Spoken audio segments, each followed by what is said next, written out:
we'll go ahead and knock this model out for you and play with a few things. We'll orient some geometry and do some sweeps and do some extrudes. But before we start, a couple things to pay attention to. The notes in this file, click File, click Notes, are fairly detailed. You can certainly fall back on those for help. Before you start, take a look at number 3 right here. Regardless of what kind of a floor plan you're working with, make sure you have clean and closed geometry. I'll show you what I mean by that in a moment. So I'll close this. The other thing I would do is I would do a save as. I generally take the same file name and I put my initials at the end of it, so I know I'm not going to mess up or otherwise obliterate the original file. So what I want you to look at is, if you look at in the top view real quickly, this is nice, clean, and closed. You notice that? The T's are cleaned up where the partition wall goes into the outside wall.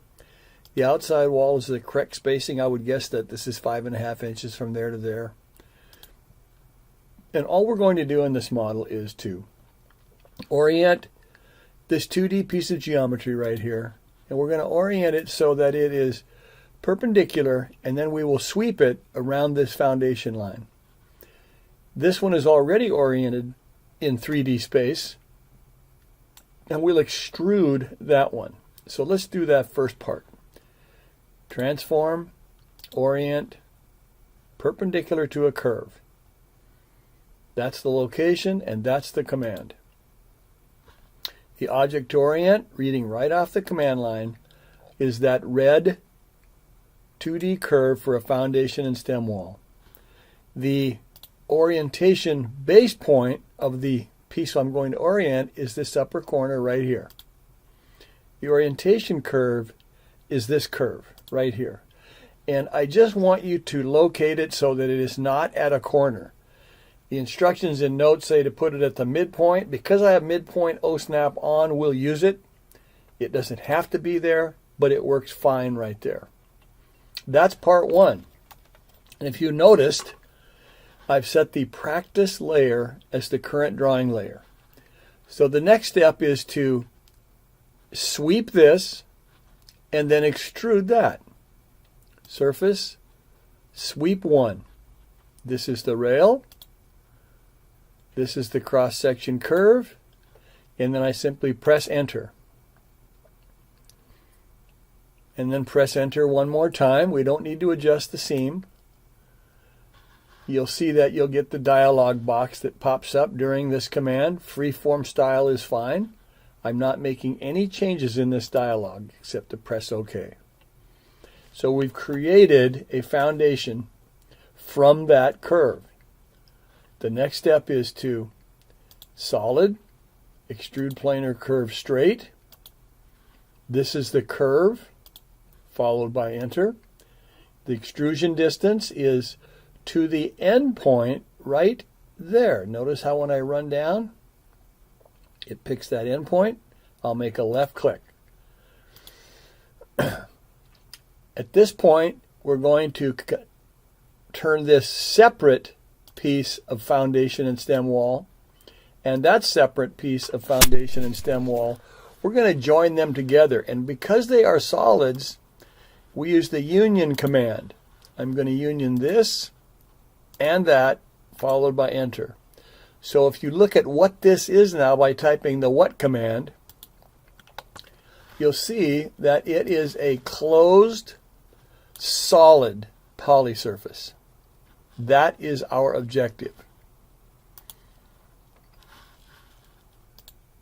The next part of this model is to create the 8-foot walls, and we will extrude this curve and that curve. So the command is solid, extrude planar curve straight.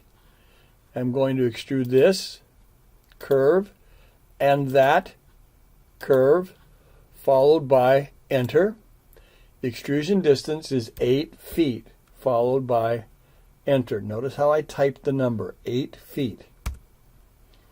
And there is the wall. The next thing we're going to create is a roof. And in order to do the roof, we're going to use this planar curve.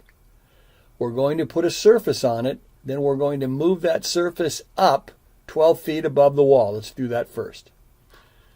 Surface command, planar curves.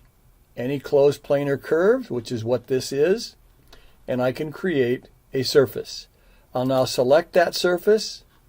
I will click the blue gumball arrow. Notice gumball is active.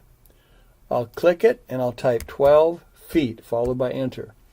So that moves that new surface 12 feet above its location. It was created down here at Z0. Now it's 12 feet in the air.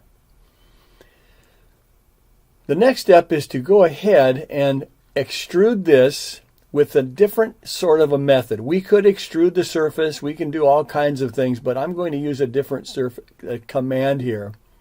And the command is pre-select, makes it easier. Offset the surface. I'm going to offset it 2 feet. I'm going to make sure that solid equals yes.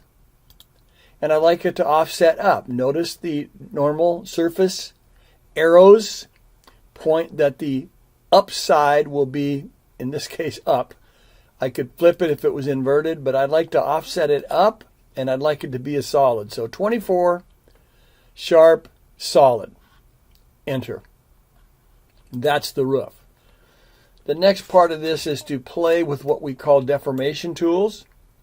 In this case, I will go ahead and click to my 4 views, and I will select just a couple of the tools. And I'm going to bend and twist this model.